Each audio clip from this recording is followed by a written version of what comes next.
October, that seemed like a pretty high-level basketball game with turnovers and shooting. Yeah.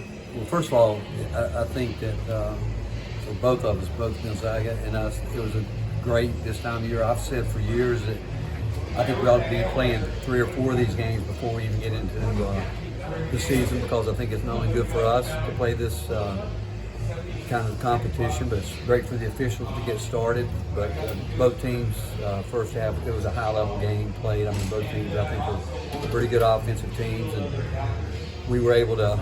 And, we knew before the game started we were going to play it with no foul out.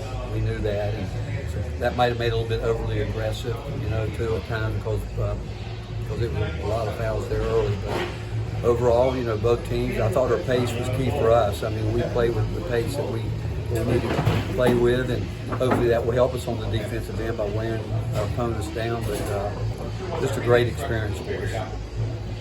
Was that the Tyrique you guys have seen all summer, or did that kind of surpass it? No, he's been that. When we went against Michigan State, the first half he didn't attempt a shot. He was just out there just moving the ball, and we actually asked him, "So what are you doing?" And he, in his own innocent way, said, "Coach, I haven't played in a year and a half. I'm just getting a feel for it." He played well in the second half against Michigan State, and he looked very relaxed tonight. He did. I thought he really. Yeah, I mean, we've seen him do it. I mean, we knew that he has the ability to get going, and we've watched him do it all summer. And that's also along with the fact that we've tried to work him at point guard a lot throughout the summer, and so he played a little bit there tonight, handling the ball. But we've seen him get going like that. Is it a surprise when you see a guy jump from the level he was at into an environment like this and not skip a beat at all? Not really. I think that when you can put the ball in the basket, and first of all, he came from a level that's extremely good. I mean, Missouri Valley is a great basketball league, and you see so many of those guys that have transferred up have done well. But he's got what impressed me tonight, obviously more than his offense, was his defense. I thought in the first half his defense was outstanding. I thought he put together. I might have a different opinion when I see the tape, but just the way he was in his stance, he was active with his hands, and they're a very hard team to guard. We play with some pace. They play with some pace, and they're hard to guard because they're in constant motion too. They spread you out like we do, way out there, and what would be your normal closeout? It's not a normal closeout against those guys. But he was really good in the first half. What changed for y'all defensively in the second half? I'm not so sure. I mean, they had some shots at the rim, and again, whether it was they've traveled a little bit further than we did too, and they got in later last night. But I think the pace, our offensive pace, went both ways. I thought tonight, we wanted. I probably should have gotten. I'd really thought about getting Tobey and especially BJ in earlier in the game, and because we do think we got depth, and I think what's helped our team up to this point has been the fact that we've been able to be so competitive in practice. And but they missed some shots around the rim that I think they're going to make. And I mean, it's still early in the year. Teams aren't in the type of cardio conditioning they need to be in, and we talked about that ourselves. Like the cardio toughness. When we get tired, can you go for 2.5, 3 minutes? And if not, you got to tag out and go with somebody else. But they, overall, obviously, we did some good things, but again, fatigue can play a factor in the reason sometimes teams don't shoot the ball well, but they're an explosive offensive team too. Seems like Josiah and Jonas really elevated who they are. What's different about them? They're good. Now, Josiah didn't play as well as he's been playing. He's going to be fine though. I mean, I'm not worried about. He's a guy that we at halftime we talked about. He's the guy that I wish we'd gotten game one in the first half, and. But Jonas did a good job, and we knew he had to be physical with a player with their front line. And they're big. They're a strong team inside too, and we knew he had to do it. But overall, it was the pace.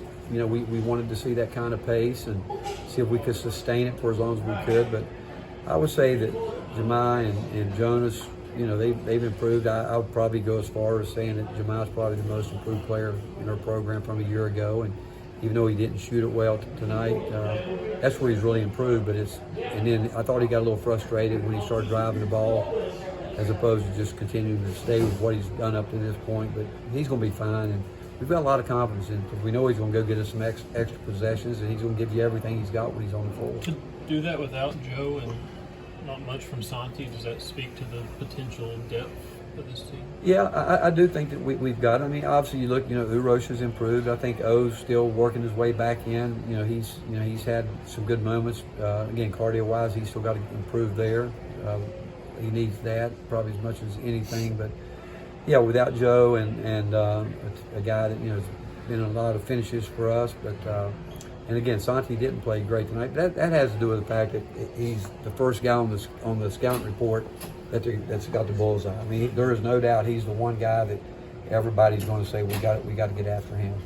How do you assess the way your big guys handled Drew Timmy down low? Well, we're big, strong, physical, and we're different than him, and in terms, but he is a great player. Watching him on tape, what he does, his footwork and his touch. I mean, he's got the hands of a surgeon. I mean, he's just so soft when the ball's in his hand. We knew we had to do our work early with him. You could tell early he was willing to shoot the three, which I'm not sure how many he shot it a year ago. So and when he starts adding that dimension to his game, he's going to be really difficult to defend because he gets out there and with his shot fakes, his up and unders. Takes a lot of discipline to guard him, but we didn't think we could guard him with one guy early in the game. We were sending people at him. He's a guy early when he went to a spin move, went down and knocked it loose, but he's a handful to guard. What, Josiah, is there a timetable? Yeah, we felt from day one our timetable would be we hope he's going to be ready by the first game. That's what's been our timetable, and because again we're going to make sure that we bring him back. But that's been our timetable, and I don't think it'll change unless something changes it. Julian, seems like his pattern has been a kind of sleepy first half, big second half. How do you kind of get just the consistency out of him from start to finish? Well, again, I think when you think about what he's had to deal with is 2 games, his first 2 collegiate games, he goes against Michigan State and Gonzaga, 2 teams that are, strong, physical, fast, and I do think that he's learning, adjusting to the speed of the game. I think he's realizing that he's going to have to extend himself on defense. He's going to have to really learn to get his hands up and use his length. But the biggest thing is going to be getting back, getting ready. He was pressing early. When he can shoot the ball, when you shoot and miss as badly as he did in the first half, you can just tell he's pressing. And I told him, I said, man, forget about the offense. Just get lost on the defensive end, and your instincts will take over on the offensive end. And we ran a play for him coming out of halftime, and he executed, got it going.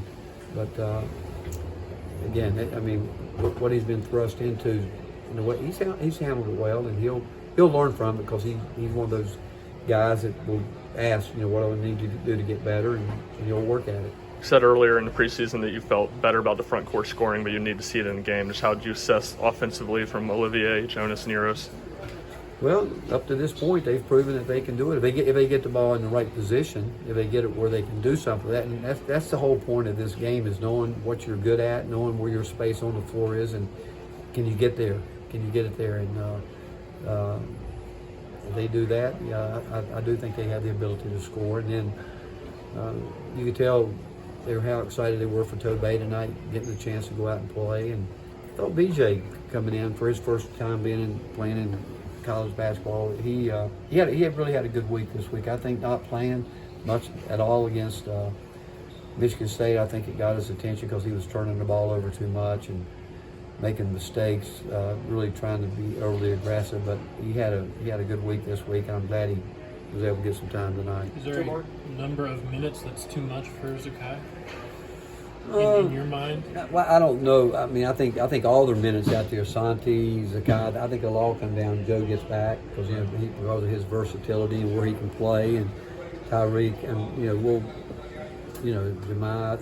I think we'll have to figure that out, to be quite honest with you. And but Zakai is one of those guys. You talk about cardio toughness. He and Santi have it as well as any 2 players you'll see on the team. They can get through it. They find a way to do it. Both of them, though, they hurt themselves sometimes when they make a mistake. They're so hard on themselves, they come back and try to do too much. And that's what they've got to both get out of their game. But in terms of their cardio, they could go all night long. You wish this wasn't an exhibition after not seeing this result? No, you know what? I mean, again, I think we need more. I've said it, more of these. I think it's not only good for college basketball. I think it's good for. I think it, as good as it is for us. I think it's even better for referees. I think they need this kind of high level game before we get into classics, doing different things. But you know, again, I respect Mark Few as much as any person I've ever met in my life. You know, not only as a coach but as a person, and he's a dear friend, and his team, believe me, they'll be there in the end. They will be.